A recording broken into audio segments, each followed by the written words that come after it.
Just after 5 p.m. on Halloween 1957, in a Los Angeles suburb called Sun Valley, 35-year-old Peter Fabiano turned off the lights at his beauty salon, flipped the sign in his shop window from open to closed, and got into his car to begin the short drive home. Peter turned onto a long residential street and pulled into the driveway of a corner house at the end of the block. Peter put the car in park and just sat for a moment. As he stared at the Halloween decorations his wife had hung on the windows, he couldn't help but feel a sense of pride. He couldn't believe this was his house. And to him, his house was sort of a symbol of how dramatically his life had recently changed.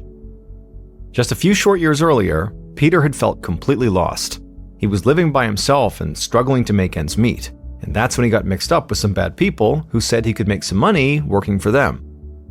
Even though Peter had agreed to do this, he had known it was not a smart decision, and he was quickly proven right when he ran into trouble with the law. Peter ultimately avoided doing jail time, but this had been a wake-up call for him. After that, he had worked hard to clean up his act and to really start planning for his future. And his hard work eventually paid off. Now he was married and ran a successful business, and he owned a brand new home that had literally just been built. In short, Peter Fabiano was living the American dream. And on top of that, he was enjoying the kind of personal freedom that he had personally fought for on the front lines during World War II. Life was good. Peter strolled up his front walkway between the rows of carved Halloween pumpkins and stepped inside his house. His wife Betty walked up to him, carrying a large bucket full of candy, and as she placed the candy on a table near the door, Peter gave his wife a peck on the cheek. Betty smiled and then quickly turned and walked away. And Peter wondered if maybe Betty's smile was forced, and if maybe she was mad about something. As happy as Peter was about his job and his new house in the suburbs, he and Betty's marriage had its share of difficulties. In fact, just that summer, a few months earlier, things had gotten so tense between them that Betty had moved out for a while. But she had come back, and things had really seemed like they were getting better between them. And so Peter decided to ask a simple question just to gauge Betty's mood. He said, "Hey, have any trick-or-treaters come by yet?" And to Peter's relief, Betty laughed and told him it was still too early. All the trick-or-treaters were probably still eating dinner. Peter relaxed, convinced he'd been reading way too much into his wife's smile, and he started to get excited about handing out candy to a parade of children in funny costumes. In the 1950s in the United States, the act of trick-or-treating had really started to become a popular Halloween tradition for children, and the holiday itself was growing into the huge part of American pop culture that it is today. When Peter was a kid, he didn't get to go trick-or-treating. It wasn't really a thing back then. But now, even though he was an adult, he was quite happy to be a part of it, even if his role was just handing out candy. Peter's teenage stepdaughter, Judy, came bounding out of her room in full costume, dressed as Alice from Alice in Wonderland. She said she was heading out to a Halloween party, and she had a ride there, but she would need a ride home. Peter said no problem, he'd come pick her up, but no later than 10 p.m. because it was a school night. Judy huffed and said fine before telling him where she'd be and walking out the door.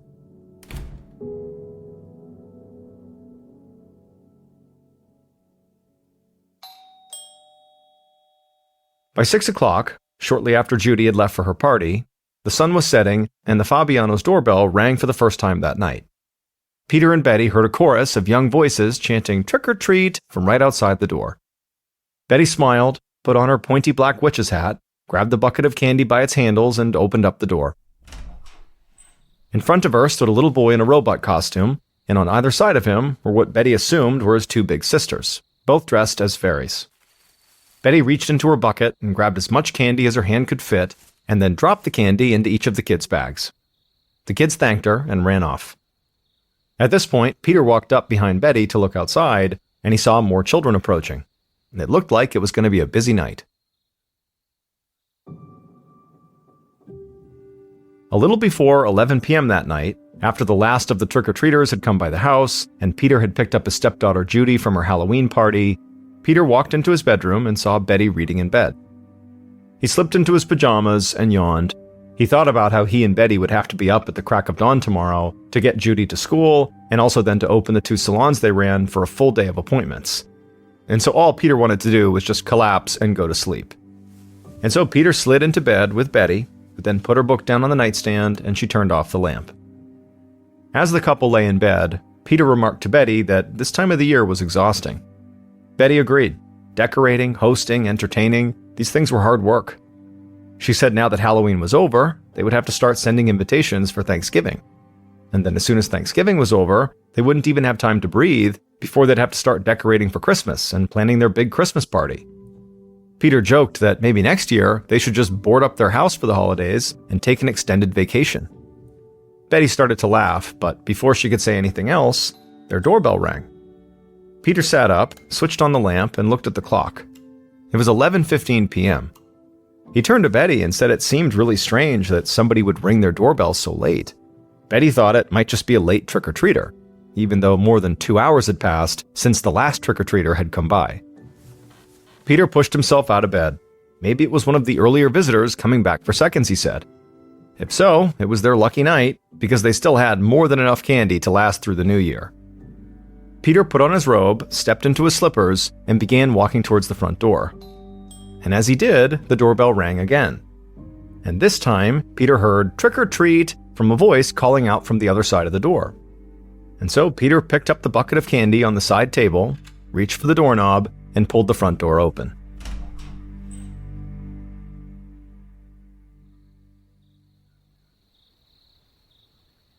A few minutes later, Sun Valley police officer Bud Alper was fast asleep in his bed, 2 doors down from Peter and Betty's house, when suddenly this violent pounding noise jolted him awake. The pounding persisted as Alper slowly gained his bearings, and he realized that somebody was banging on the front door of his house. Alper picked up his watch from the nightstand and looked at the time, and when he saw how late it was, he instinctively began reaching for his service revolver. He had no idea what was going on, but someone banging on his door this late definitely couldn't be something good. But just then, he heard the sound of a young woman's voice, tearfully calling his name, pleading with him to open the door. Alper opened his front door, and through bleary eyes, he saw his teenage neighbor, Judy, the daughter of Betty Fabiano, standing there in her nightgown with tears streaming down her cheeks. Judy begged Alper to help her. Her stepfather had been shot, she said. He was lying on the floor of their house, dying. Alper ran out of the house and followed Judy to her front door and stopped just outside the doorway. Alper saw Peter lying motionless on the floor, partially blocking the entrance to the house. Alper quickly stepped over him and darted inside the house, and he saw Betty, Peter's wife, standing frozen in the hallway with her hand over her mouth, looking like she was in shock. Alper asked where their phone was, and Judy pointed towards the kitchen.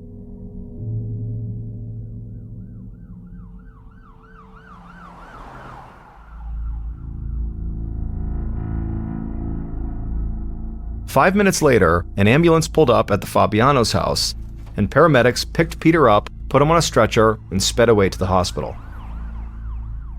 Officer Bill Lehman of the Sun Valley Police Department parked his cruiser at the Fabiano house just as the ambulance left, and he walked up to the front door. Lehman greeted his fellow officer, Bud Alper, who was standing on the walkway in his pajama robe and lighting a cigarette. Standing near her was Mrs. Fabiano, who was sobbing, and when Officer Lehman approached her, she began to recount what had happened. Betty said that shortly after she and her husband had gone to bed, their doorbell had rang, and they both assumed it was just a late trick-or-treater. Betty said she had stayed in bed while Peter had gone to the door. From bed, Betty had heard her husband open the front door and say, "It's a little late for this, don't you think?" She then heard someone with a strange voice reply, "No," and a few seconds later, Betty heard a loud pop, followed by a thud. As Betty got out of bed and began running to the front of the house, she heard tires screeching and a car speeding away, and there, at the foot of the front door, she found her husband lying on the rug, bleeding from a wound in his chest. Betty told the officer that, based on the tone of her husband's voice after he opened the door, she was pretty sure that whoever he was talking to at the door was an adult, and she could almost swear that the voice she heard in response to him sounded like a man impersonating a woman. Lehman furrowed his eyebrows as he jotted down this strange detail in his notepad. Was the person at the door using a fake voice, because Peter would have recognized them otherwise? And if this was the case, did it mean they were also wearing some sort of costume? It was Halloween after all. Lehman walked back to his cruiser, reached inside of it, and then returned to the front door with a small box. He placed the box over the doorbell and secured it there with some tape. That way nobody could touch it before crime scene investigators showed up to dust for prints. Officer Lehman turned to Betty and asked if she knew of anyone who might have wanted to hurt Peter or wanted Peter dead. Betty hesitated just for a second and then shook her head. She said she couldn't think of anybody.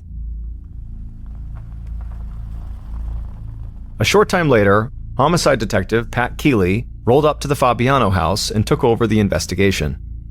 Officer Lehman briefed Detective Keeley on the details of what had happened, and then Keeley approached Betty.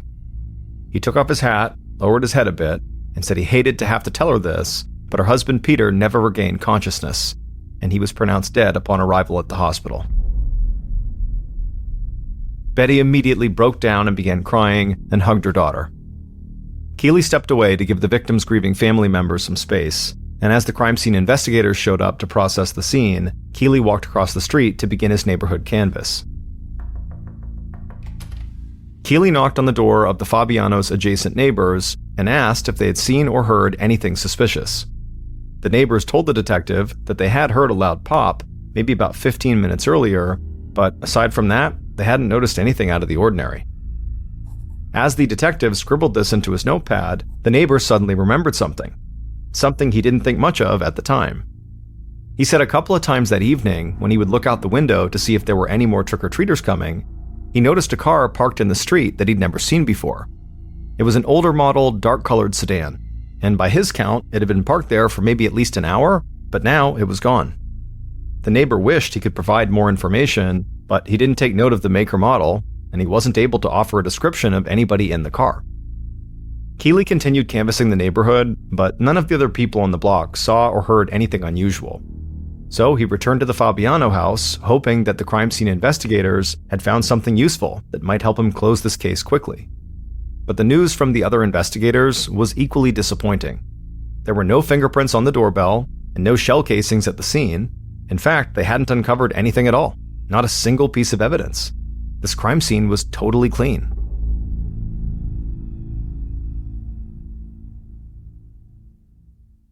A little later that night, Keeley returned to his desk in the homicide department to begin writing up the report. The 46-year-old veteran took a deep breath and exhaled in a long sigh. He knew he was in for a long night, and he was at an age where he was beginning to wonder if his 95% homicide clearance rate was worth the toll these long nights must be taking on his health. Keeley finished writing up the report and then began looking over what he'd written. He kept thinking how unusual it was that the killers took advantage of Halloween and used trick-or-treating as a ruse. He'd never heard of this happening before, except maybe in a radio play he once listened to. And the crime scene was so spotless. The killers were very careful to not leave anything behind. This suggested a level of planning and organization rarely seen in random killings and robberies. This had all the markings of a professional hit.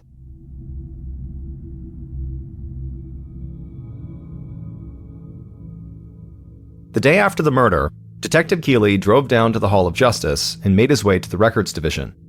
He wanted to find out if Peter had any sort of criminal background or maybe a connection to the mob that might have led a professional hitman to show up at his door and kill him.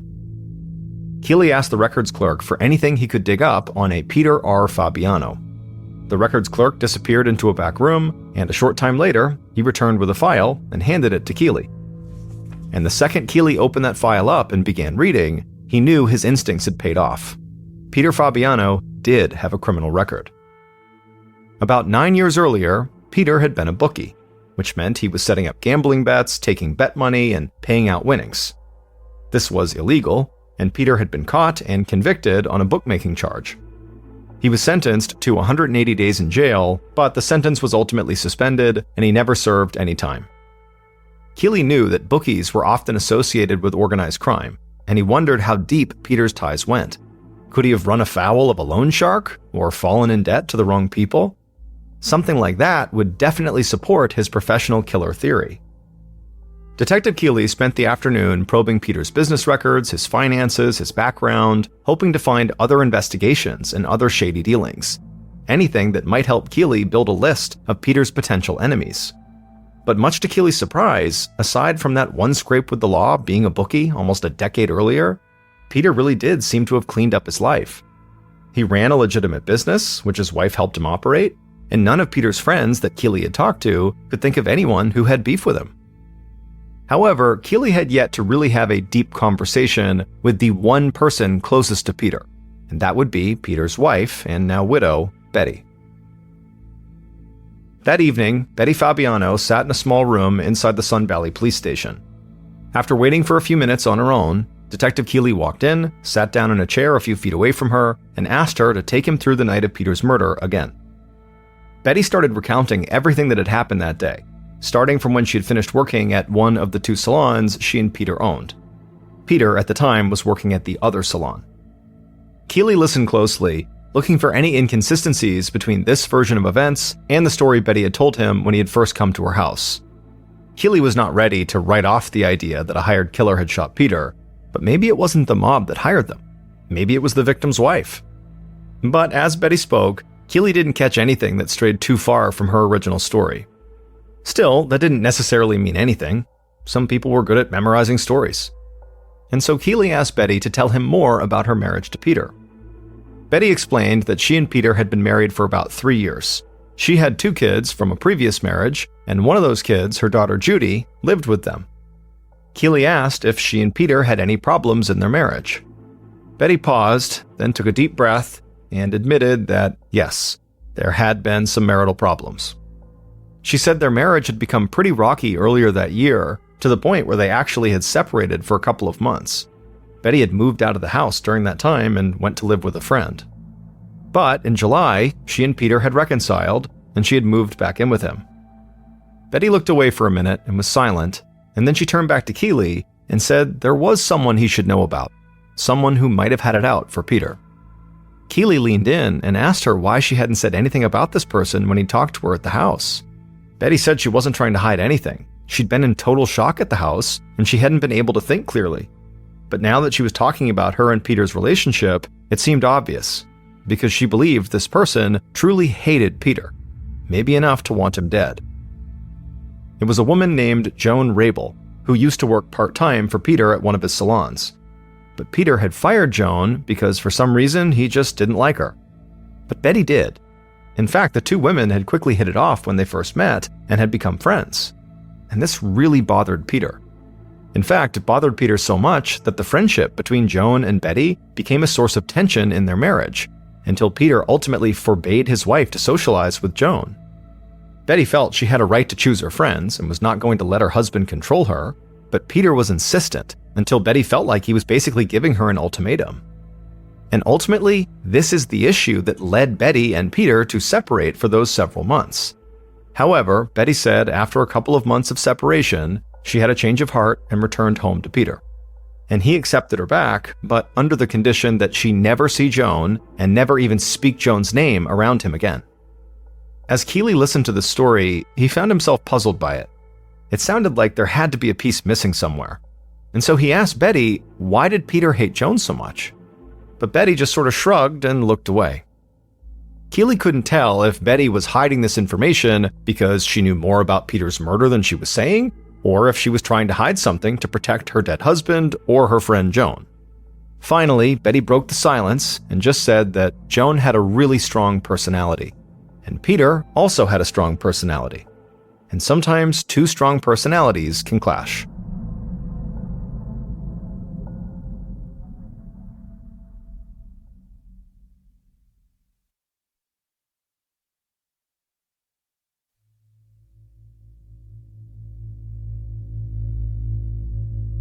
The next morning, 2 days after Peter's murder, Keeley and his partner decided to pay Joan a surprise visit. They drove to Joan's house in Hollywood, on the other side of the hill, and knocked on her front door. The door swung open and Joan appeared, and as the detectives flashed their badges and said they were there to talk to her about Peter Fabiano, they watched Joan closely to see how she would react, whether she'd be nervous or surprised or something. But Joan just shook her head and looked down. She had already heard the news. How tragic, she said to the investigators. Keeley agreed and said it was tragic, but also her name had come up as a potential suspect, so they needed her to accompany them down to the station and answer some questions. Joan matter-of-factly just said, okay, and asked them to hold on a minute while she got her coat. And as she did that, the investigators shared a look, because honestly, this seemed really strange to them. In almost every homicide case they had ever worked, when somebody was told they were a potential suspect, they got scared or angry or had some kind of strong reaction. Neither of the cops had ever seen someone act so unaffected by this kind of news. They followed Joan inside the house and kept an eye on her while she grabbed her coat and her purse. And she remained totally calm and cooperative when the detectives walked her to their car and drove her back to the valley to police headquarters. As soon as Joan was sitting down inside of the interview room across from Keeley and his partner, she began to talk. Joan insisted that she had nothing to do with Peter's murder. She was not a violent person, she hated guns. In fact, she had never even touched a gun, not once in her whole life. And as Joan continued to talk, Keeley began to notice her calm demeanor slip just a little. She didn't sound angry, she just sounded sort of surprised. She told the detectives she had no idea what they'd heard or who they'd heard it from, but she had no problem whatsoever with Peter Fabiano. She considered both Peter and his wife Betty to be two of her closest friends, and she had only stopped working at the salon because she'd found another job. So, Joan suggested, whoever was pointing the finger at her, the police might want to take a closer look at them. Keeley and his partner exchanged another brief glance. What Joan was saying was a complete contradiction to what Betty had said. Keeley's partner asked Joan if she had an alibi for the night of the murder. She told them she did. She said she had been home all night by herself, but her car had been parked in the front of her house in her driveway, and she was sure one of her neighbors could confirm that. After speaking to Joan for a bit longer, Keeley had his suspicions, but he had no legal reason to hold Joan, so he gave her a ride back to her house. And after Joan went inside and closed the door behind her, Keeley began knocking on her neighbors' doors. And several of them did confirm what Joan told detectives. On the night Peter died, Joan's car never left her driveway. And considering that her house was 12.5 miles away from the Fabiano house, it did seem likely if she was involved somehow in the murder that she would have had to drive there. Keeley returned to the station, went right to his desk, and shook his head in frustration. Less than 2 days into this investigation, and he felt as though the case was already reaching a dead end. Beyond Peter's brief stint as a bookie, nothing had come up that showed he still had ties to organized crime, or that he owed money to anybody. Betty and Joan had told him wildly different stories about Joan's relationship with Peter, so he figured one of them had to be lying. But the lie didn't have to mean they were connected to the murder. The lie could be for some personal reason. And at this point, there was no clear evidence pointing to either of the women. Keeley definitely couldn't rule them out, but he also couldn't really pursue either of them unless some new piece of information surfaced. So Keeley picked up his case file and began scouring the dozen or so pages he'd put together so far, looking for anything he might have missed. But after an hour of studying the facts of the case, he put down the file and felt no closer to an answer. Keeley's nearly perfect homicide clearance rate, which was a great source of professional pride to him, seemed like it was about to take a hit.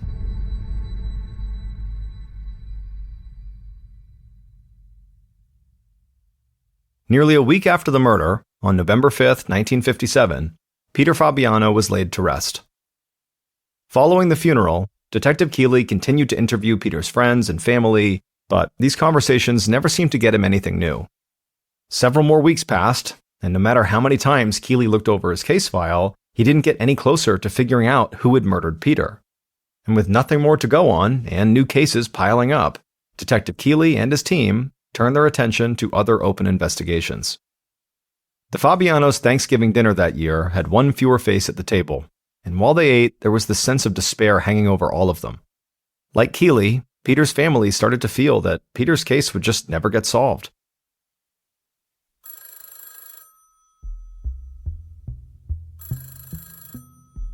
But on a day not long after Thanksgiving, in early December, the telephone rang at the Sun Valley Police Department. A muffled voice on the other end of the line told the dispatcher they had a tip in the Peter Fabiano case.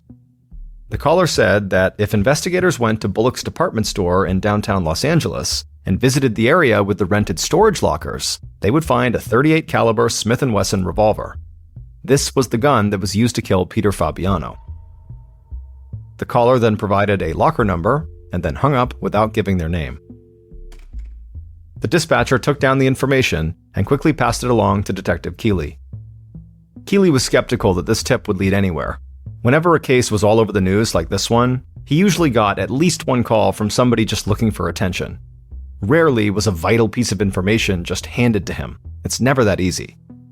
But Keeley was a diligent investigator who followed up on basically every single lead. And so far, the Fabiano case had offered very few.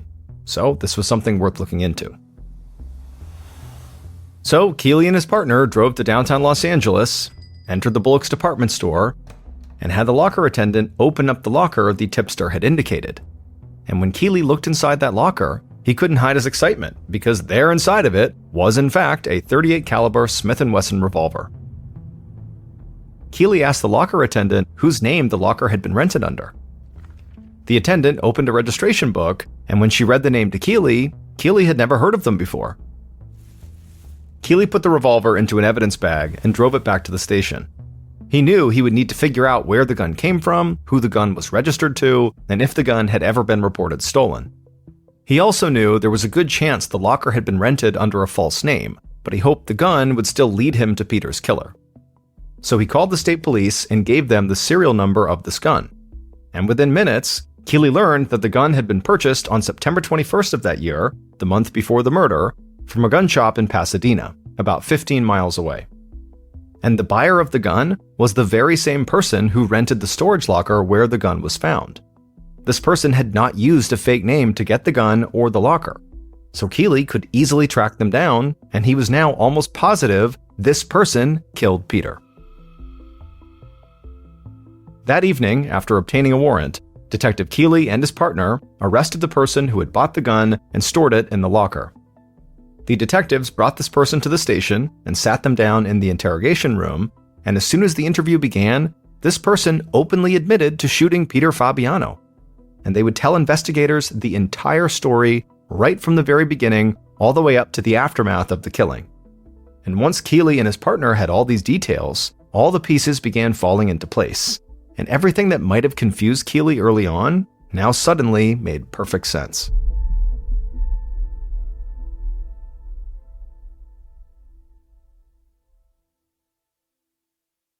Based on the killer's confession and evidence gathered throughout the investigation, the following is a reconstruction of what police believe happened to Peter Fabiano on the night of October 31st, 1957.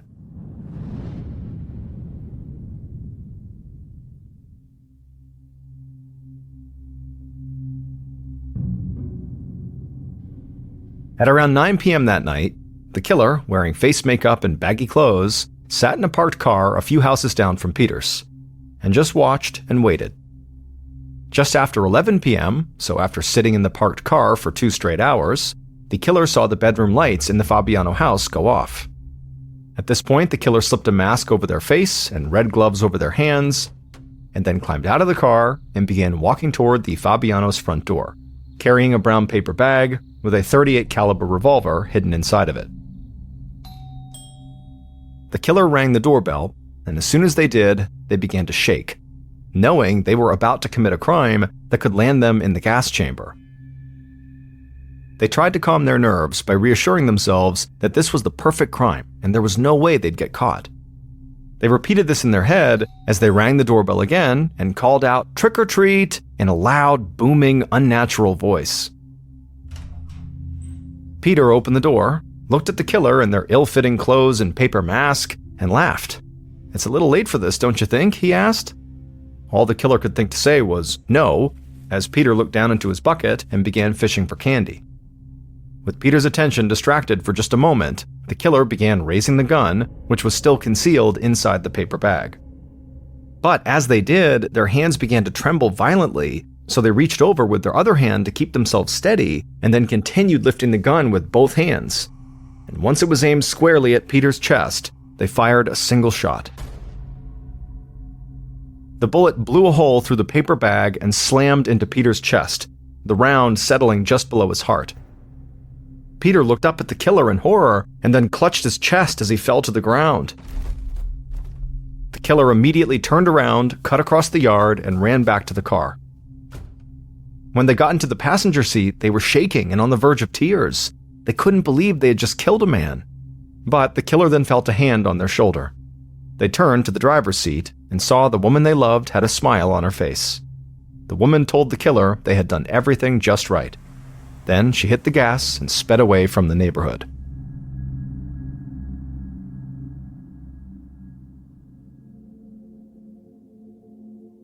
It would turn out Peter Fabiano's killer was a woman named Goldine Pizer.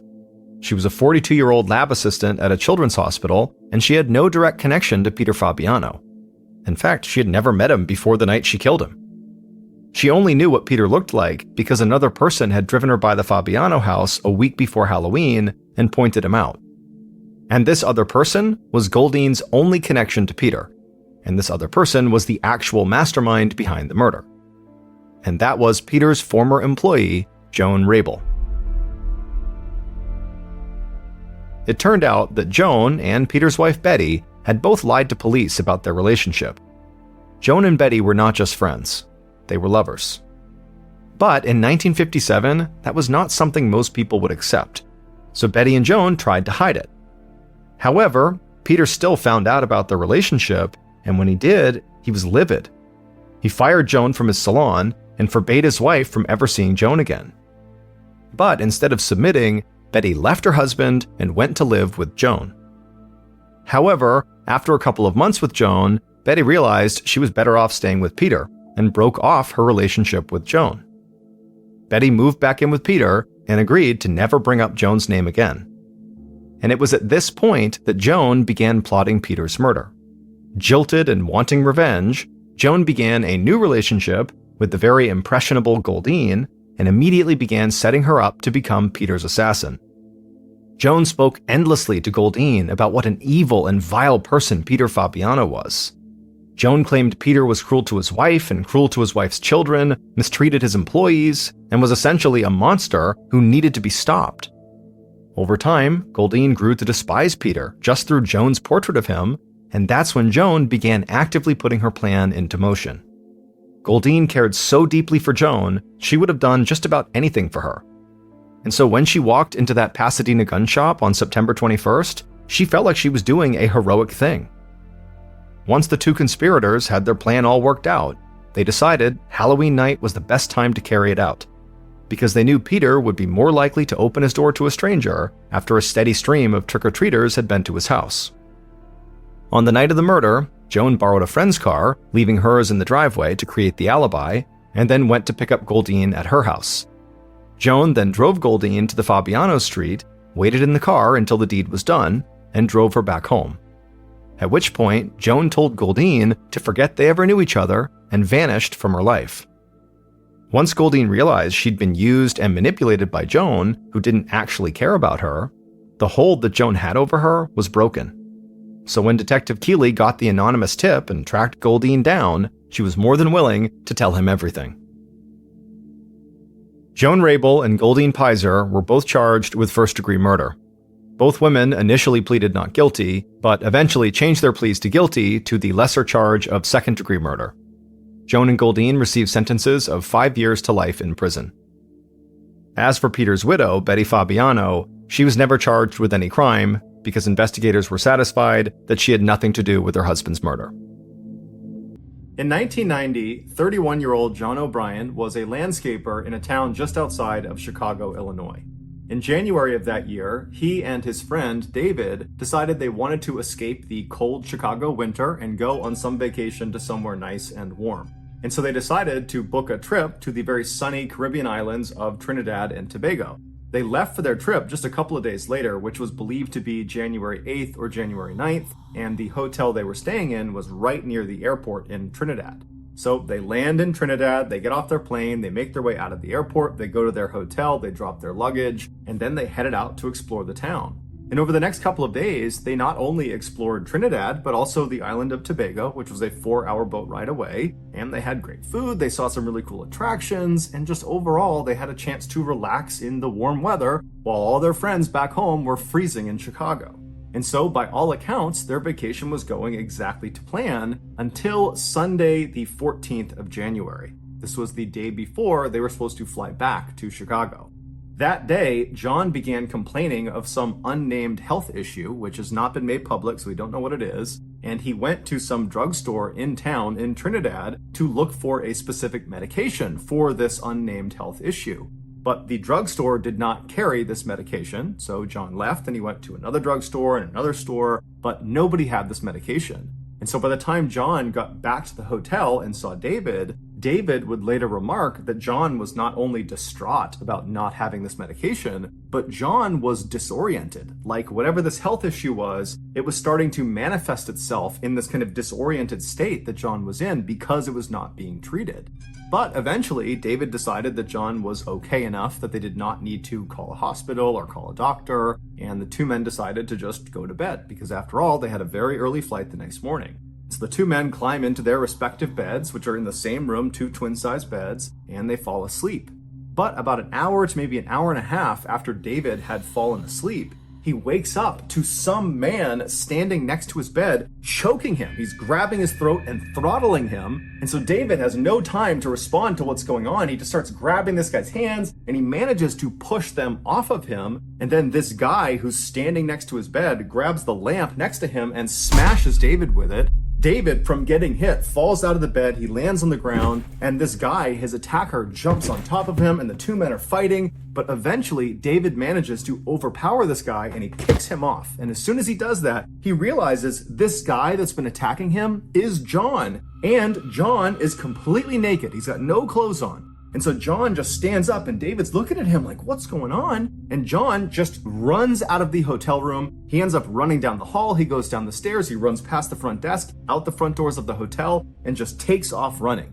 And so John runs for several minutes until he reaches the airport. But instead of going through the front gates, he goes to the side of the front gates where there are these huge chain link fences with barbed wire at the top. And John, again, wearing no clothes, climbs up the chain link fence and then manages to navigate the barbs at the top and drops over onto the other side. But where he landed, although it was on airport property, it was kind of like a trap because this airport had two fences around its perimeter back to back. And so where John landed was like this grassy no man's land between these two fences. But John was on this kind of deranged mission, so he stands up and instead of trying to get back out again, he turns and climbs the next fence, the one that is closer to the airport. And so he climbs up this fence, he manages to get past all the barbed wire at the top, and he drops into the parking lot on the other side. He stands up and just continues running towards the main building of the airport. But between him and the main building of this airport is this huge concrete wall that doesn't look like it has any place to grab onto to climb over it. But John runs up to this wall and manages to climb up and over the wall. And where he landed on the other side was right next to this security guard shack. And so he comes crashing down, and the four security guards that are in this shack, they see him come over the wall. They see this naked guy just suddenly appear. And so they charge out to apprehend him and figure out what's going on. But John apparently attacked them. We don't know exactly what he did, but he managed to overpower all four of them, and he stole their four-wheel drive vehicle. And so John just bombs away from the security guard shack with the four security guards chasing him on foot. And John, he weaves around the outside of the main airport building, and he heads out onto the tarmac. Out on the tarmac, there were several planes that were moving into position for takeoff. One of those planes was this huge British Airways jet airliner passenger plane that was actually the next to take off. They'd already fired up their engines, and they were sitting at the top of the runway just waiting for clearance. And John just drives directly into this plane. But the vehicle he was driving, this little four-wheel drive vehicle, it was not tall enough to actually strike the main body of this plane. So instead, when he hit this plane, he basically got wedged underneath one of the wings. At this point, the four security guards that had been attacked and had their vehicle stolen from them, they're running towards the tarmac, but they've also alerted other security personnel in the airport who are all streaming out onto the tarmac towards this British Airways plane and this vehicle and John. And so as they are descending on the scene, the security guards would see John from the passenger seat of this four-wheel drive vehicle. He stands up and they can see he's got a pretty nasty cut on his shoulder. And John reaches up and starts rubbing his hand on the underside of the plane, which had been damaged from running into it. and there was oil leaking off the underside of this plane, and John began rubbing this oil around and then dabbing it into his big wound on his shoulder.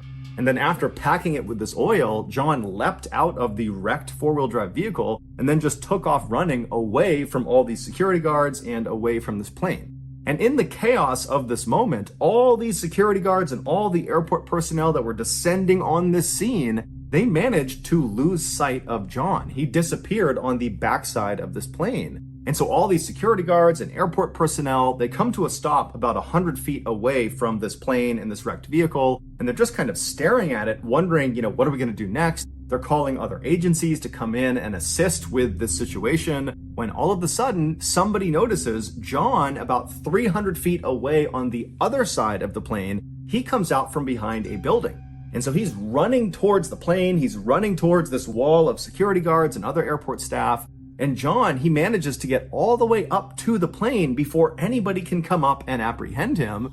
And when he reaches the plane, he stops for a second, looks up at the engine of this airplane that's still spinning. It's been turned on, and John jumps into the engine. And instantaneously, John ceases to exist. He is completely decimated.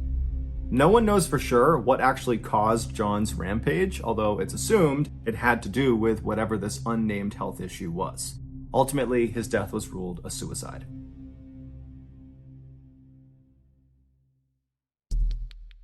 Our next story is called Diuretic.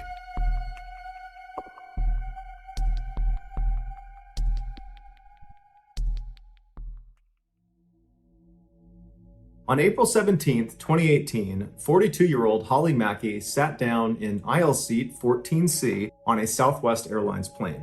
That morning, she, along with 143 other passengers and the 5 crew members, would be flying from New York City to Dallas, Texas. And then after that 4-hour flight, Holly would get off that plane and board another plane from Dallas to Oklahoma City, where she lived. But luckily, that flight was only about an hour long.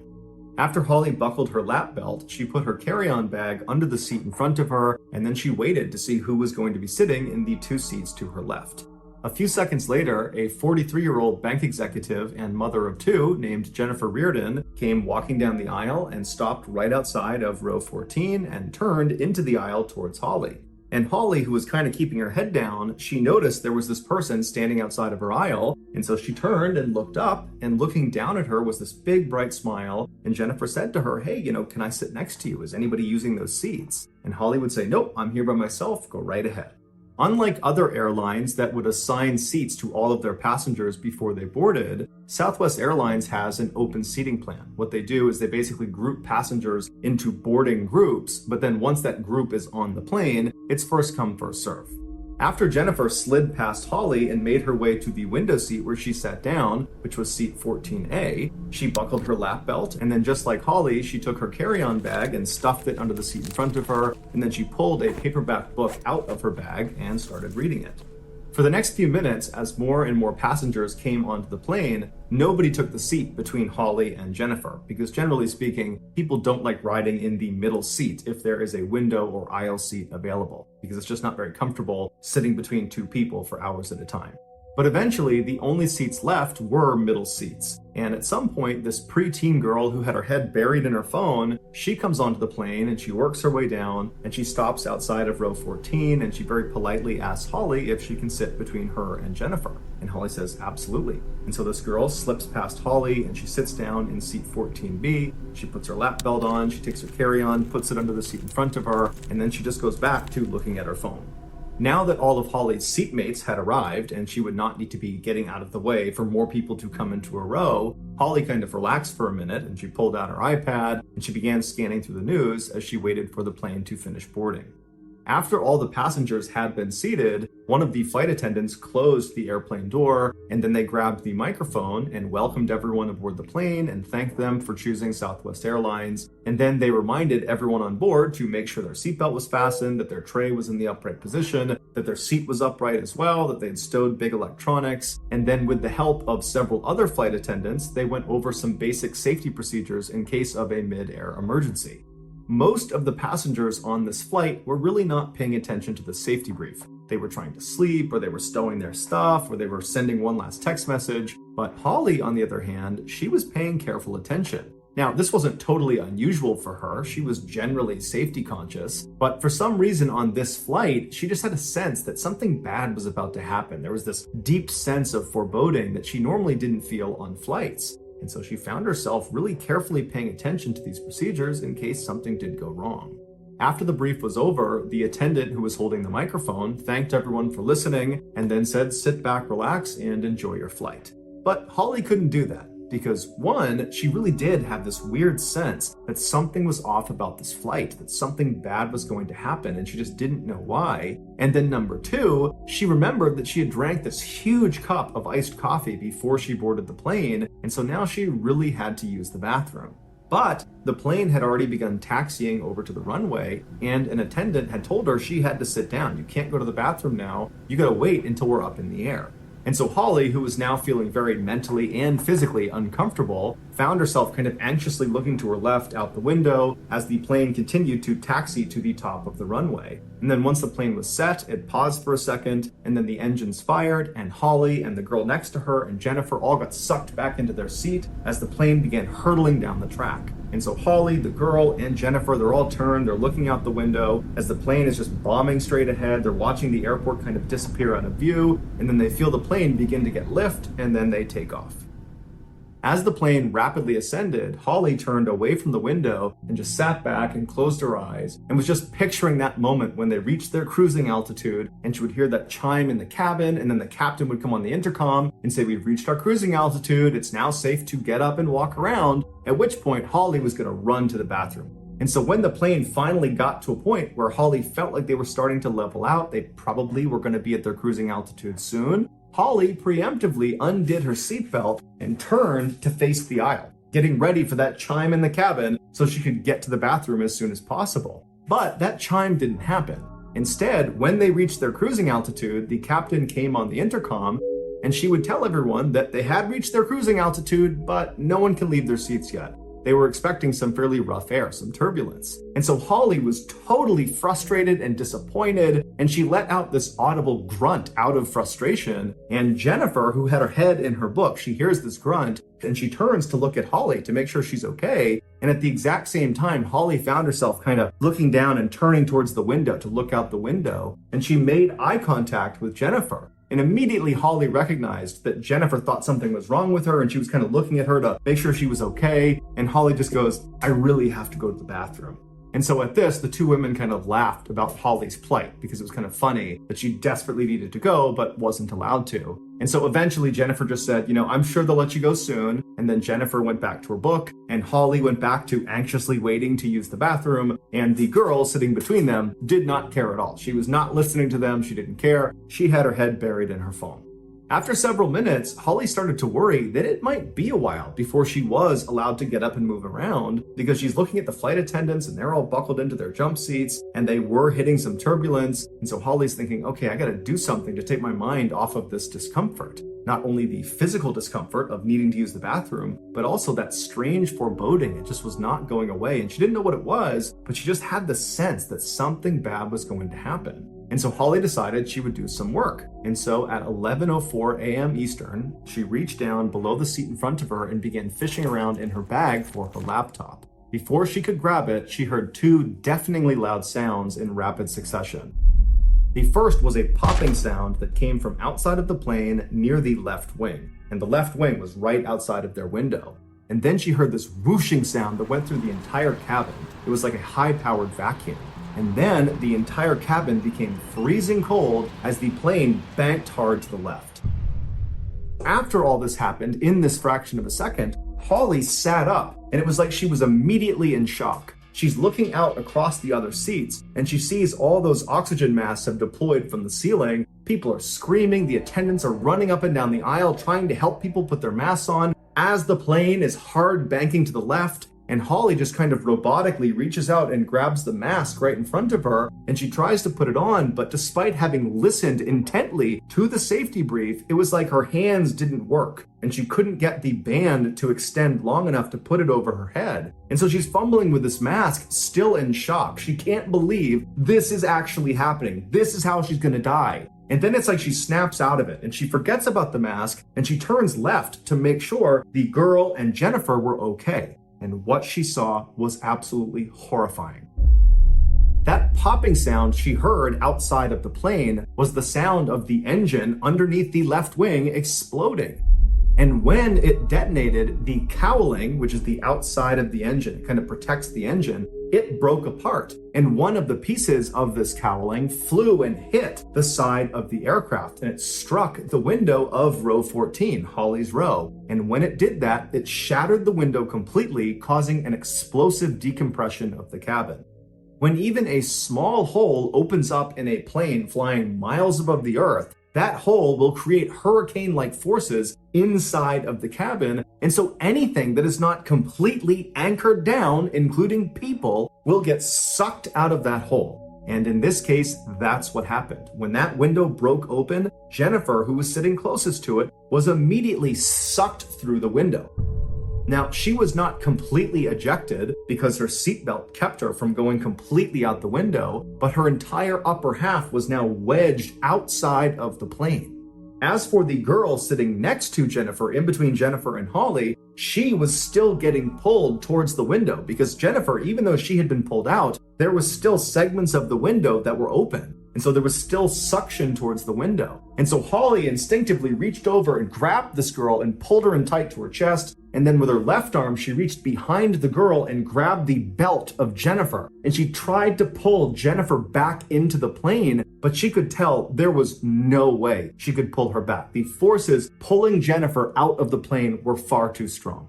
Holly remembers thinking, someone is going to know this is happening. There's got to be a sensor or something. The flight crew has got to be aware that a person is getting pulled out of the plane. But in reality, the captain and the flight crew, they were aware that the left engine had blown up. That was the thing they were actively trying to combat, to try to keep the plane from crashing. But they had no idea about the drama that was unfolding in row 14. And so Holly is holding on to Jennifer, she's holding on to this girl, and she's screaming out for anybody in the plane to please take notice of the fact that Jennifer is stuck out of the plane. But the sound that was being created by this open window was deafening. Nobody could hear anybody else in this plane. Not to mention, the plane is banking hard to the left, and everybody on board believes they're about to die. So no one is looking around, taking stock of what's going on and assessing what to do next. Everybody's in survival mode and is basically just focused on themselves. And so despite Holly yelling out and trying to wave to people, it was worthless. Jennifer was just stuck out the window and no help was coming.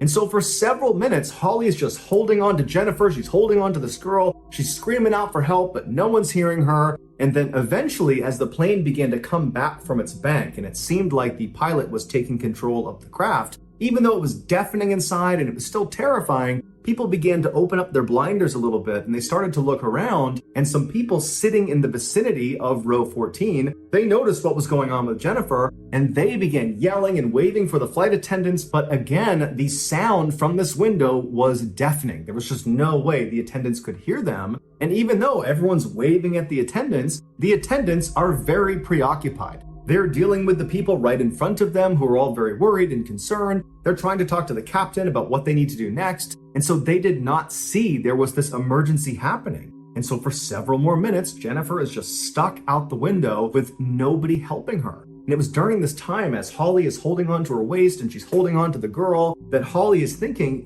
Jennifer, she's been stuck outside the plane where there's no oxygen for almost 10 minutes. Nobody can survive that. And Jennifer's been forced through this window that's not big enough to have a person fit through it. And so Holly found herself moving her left hand that was gripping onto Jennifer's waist. She just let go of it, not because she was trying to let go of Jennifer. Frankly, her hand was not keeping Jennifer from going anywhere. It was just kind of habitual that she was holding on to her waist. So she takes her hand off of her waist and she just places it right in the center of Jennifer's back. Like she was comforting Jennifer. She was showing Jennifer that you're not alone. We can't help you, but you're not alone. And the woman in row 15, an older woman, she saw Holly do this and she reached across and she put her hand on Holly's back. It was like everybody knew this is a total crisis, but there's just nothing we can do, even if it's killing Jennifer. Despite the damage to the left engine from it exploding, the captain, Tammy Jo Schultz, who was a longtime veteran of the airline, she was able to combat this hard bank to the left and she regained control of the plane, at which point, through the intercom, she was able to bark out orders that were loud enough for the flight attendants to actually hear what was going on, and they were instructed to get up and walk down the aisles and make sure the passengers are okay. And this is when the crew spotted Jennifer. They acted quickly and rushed over and they grabbed Holly and the girl next to her and they safely got them out of that row and moved them to a different row. And then once they were gone, two men named Andrew and Tim, they volunteered to go in row 14 and pull Jennifer back into the plane. They knew the risks. They pull her in, there is still an opening in this plane and they could very easily just get sucked out themselves. But they didn't care.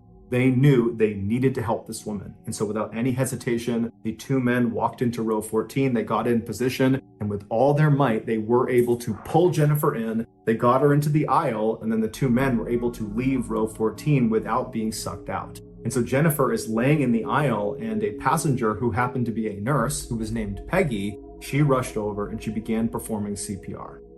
At this point, Holly remembers looking around the cabin and seeing that everybody was just perfectly still. It was still deafeningly loud inside of the cabin because this window is still sucking air out. So it's very, very loud, but she's looking out and there was just this aura of calm inside the plane. No one was running around. No one was panicking. Everyone was just kind of sitting, watching as Peggy was trying to save Jennifer's life. At 11:21 a.m., so 17 minutes after that pop was heard outside of the plane, the captain of this plane is able to successfully perform an emergency landing at an airport in Philadelphia. And as soon as they touched down on the runway, the captain had already coordinated with a medical team who was standing by, and they rushed on, they grabbed Jennifer, they rushed her out, they got her to the hospital, but unfortunately she didn't make it. She died from blunt force trauma from having been forced out of that window. It was just too small and it happened too suddenly and it killed her. Holly was obviously very shaken up by this experience, just like the rest of the passengers who were on board. But there's a detail in Holly's story that makes her experience even more traumatic. On the morning she got on this plane, she arrived at the airport fairly early, she had a big coffee with her, and she got in line for security. So as she's going through this line, she's drinking this huge coffee, and then when it's her turn to actually go through the scanners, she finishes this coffee, she throws it away, she goes through security, and by the time she's on the other side, she's now late. And so she runs all the way to her gate, and when she boards, her boarding group has already gotten on. And so all the seats that she liked to take, those are already gone. She liked to sit towards the front of the plane because she liked to be one of the people that got off the plane first once they landed.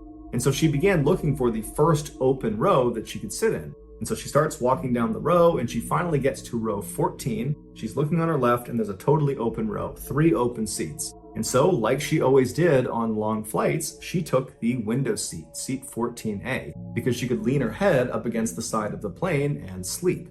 And so after she buckled herself in and put her luggage underneath the seat in front of her, she remembered she had just drank that huge cup of coffee while she was going through security. And even though she didn't have to go to the bathroom right then, she expected to probably have to go a couple of times once they took off. And so not wanting to disrupt the 2 people that were inevitably going to take the 2 seats next to her by constantly all flight long getting up and sneaking past them to go to the bathroom over and over again, Holly decides, you know what, I'll just move. I will sit in the aisle seat. It's not as good because I can't sleep, but at least this way I can get up and use the bathroom without disrupting the people I'm sitting near. And so she unbuckles herself, she reaches down, she grabs her bag from underneath the chair in front of her, she stands up and she moves 2 seats over to the aisle seat of row 14. She sits down, she puts her seatbelt on, she puts her luggage under the seat in front of her there, and then as she's kind of getting herself situated, she sees someone has stopped right outside of row 14. And so she turns, and looking down at her is the smiling face of Jennifer Reardon. And she says, "Hi, is anybody sitting next to you? Can I sit next to you?" And Holly says, "Absolutely." And Jennifer sneaks past her and sits in the window seat.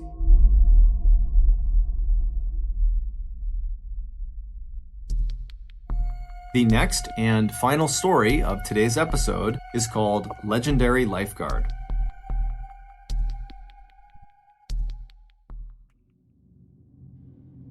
On June 25th, 1950, the Korean War broke out between the North Koreans and the South Koreans. Just 2 days after this war had begun, the United States formally entered the conflict by sending troops to aid the South Koreans. Shortly after this, the United States enacted a military draft. A military draft is the forced enlistment of civilians into the military. In the Korean War, the way Americans were chosen was in a lottery, and if their name was called, they would have to stop whatever they were doing in the civilian world and immediately go serve their country, and if they refused, they would go to jail. An 18-year-old high school dropout nicknamed Samson was living with his family in Seattle, Washington when he found out he had been drafted.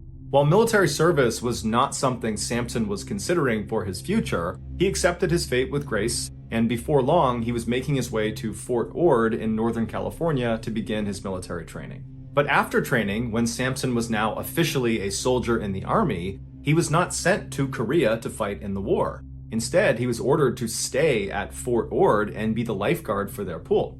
It's unclear how Samson felt about this, but regardless, he did his duty, and he stayed at this pool and he minded the folks who went swimming, and then at night and on the weekends, he would earn some extra cash by being a bouncer at a local bar. A year later, Samson was still working at the Fort Ord pool when he decided to take some time off and go back home to Seattle and see his family and see his girlfriend. As a military member, Samson was able to fly for free on any military flight so long as he was in uniform. And so Samson packed up his things, he threw on his uniform, and he made his way over to the Fort Ord airport, where he hopped on a small military plane and he flew to Seattle. A few days later, on September 30th, 1951, Samson said goodbye to his family and to his girlfriend, and then he put his uniform back on and made his way to the Seattle airport. When he got there, he saw there was only one military plane that was flying from Seattle all the way down to Fort Ord. And this plane was a World War II era dive bomber that only had enough space for one person, the pilot. Samson had to get back to Fort Ord that night because the following day he had work, and in the Army you can't just not show up for work. But Samson didn't have enough money to buy a civilian plane ticket to take a civilian flight down to Fort Ord. So he was in a tough spot. And so he approaches this pilot of this dive bomber plane, and he says, "Hey, can I just cram into your radar compartment in the back of your plane?" And the pilot, whose name was Anderson, immediately said, "No, that's a terrible idea. It's not meant for passengers. It's barely big enough to fit inside of. You could get badly hurt in there." But Samson was adamant that he had to get back that night, that he'd be in so much trouble if he didn't, and he kind of appealed to Anderson and said, "Look, you're in the military, you get it. I have to get back there tonight. Can you please make an exception and just let me hitch a ride in the back of your plane?" And so finally, against his better judgment, Anderson caves and he says, "Okay, Samson, you can come with me."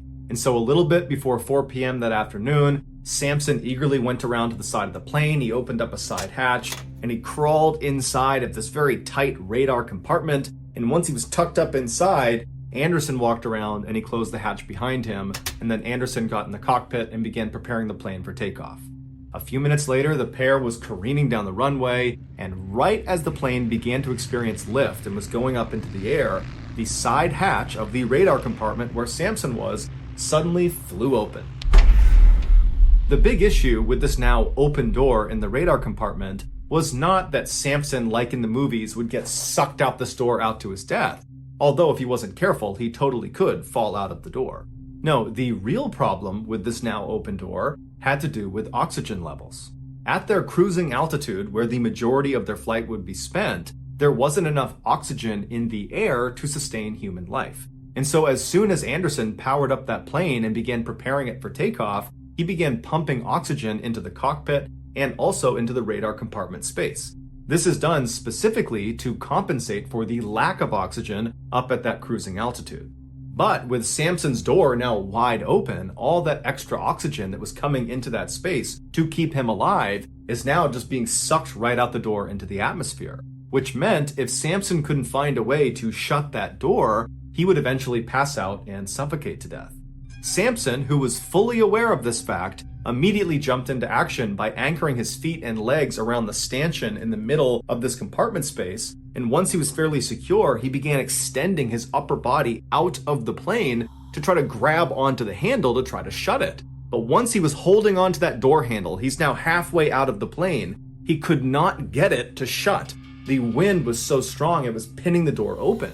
And so for the next several minutes, Samson desperately is trying to get this door shut, but it's not working. And so eventually he retreated back into the plane and went all the way to the very back of the radar compartment space and tucked himself up behind some equipment.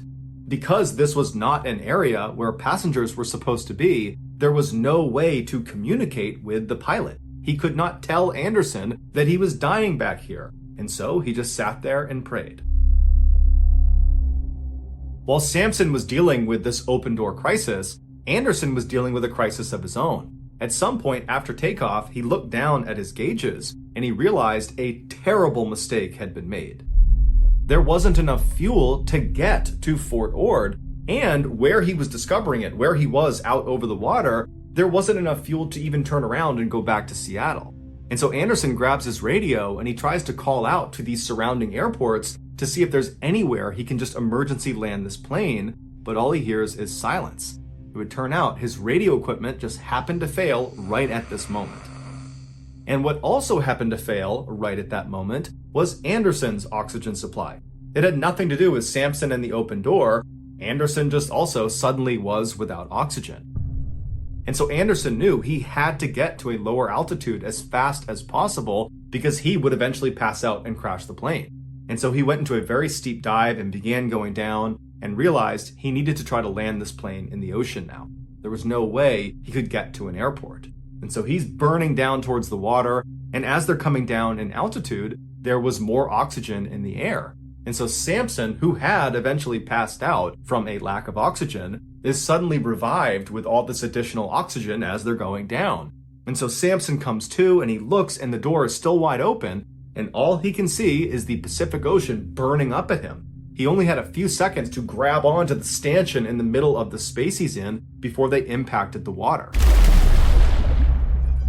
Miraculously, Samson survived the impact, but immediately he was faced with another life and death situation. Because this door was wide open, the freezing cold water began pouring inside, flooding the space.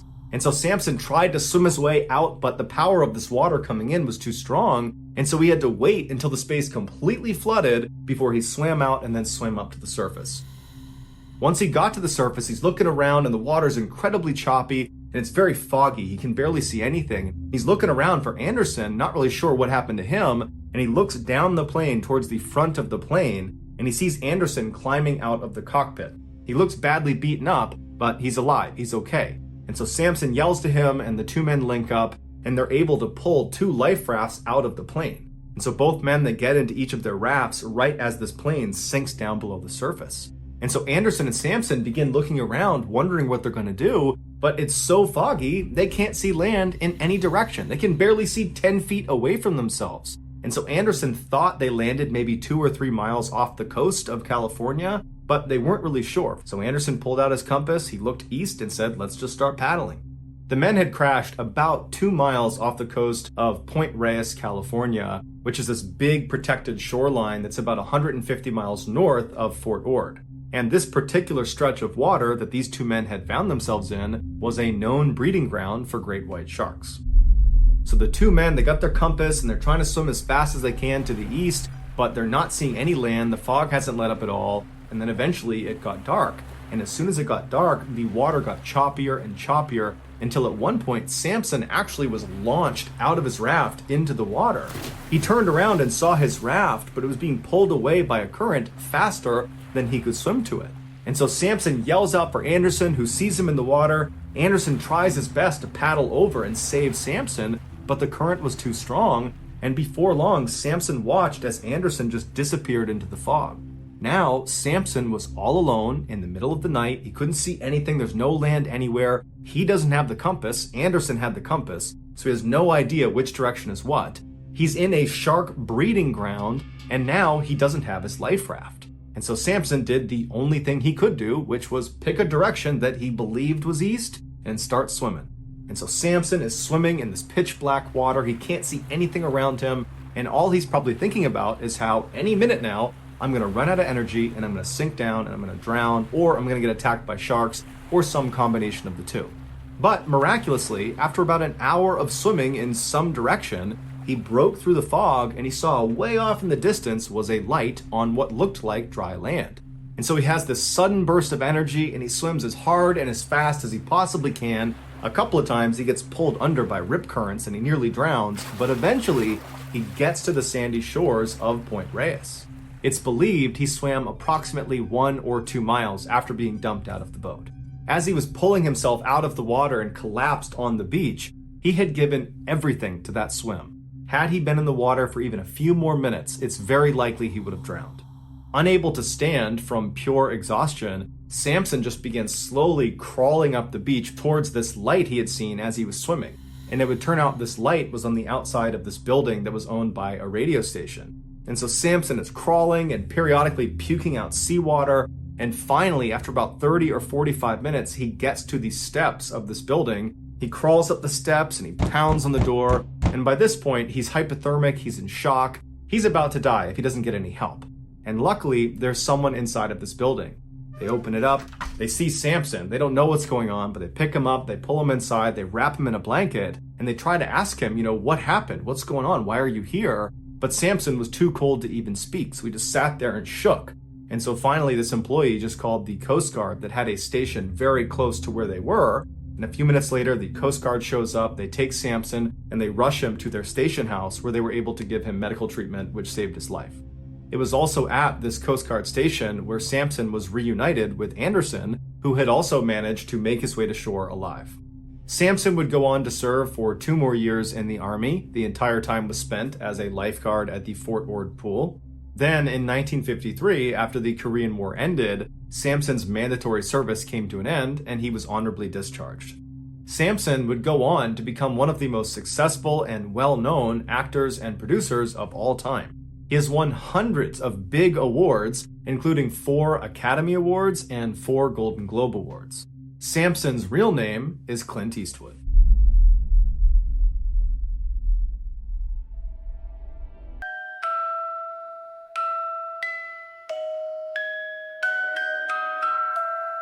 The gears keep turning, they never sleep.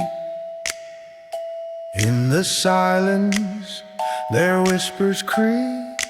Tick-tock, tick-tock, they count my grief. I built a heart from rust and time, a hollow friend with no reply. Ticking gears, they sigh, lonely hands reaching sky. Thank you for listening to the MrBallen's podcast. If you got something out of this episode and you haven't done this already, please ask the 5-star review button to hold your very easily startled cat, and then once they do, press the test button on your smoke detector. Also, please subscribe to the MrBallen's podcast on YouTube, Spotify, Apple Podcasts, Amazon, Google, and anywhere else you get your podcasts. This podcast airs every Monday and Thursday morning, but in the meantime, you can always watch one of the hundreds of stories we have posted on our main YouTube channel, which is just called MrBallen. We now have a registered 501c3 charitable organization called the MrBallen Foundation that makes it as easy as possible for you to join me, my family, and my team in supporting those whose lives have been most impacted by violent and heinous crimes. Monthly donors to the MrBallen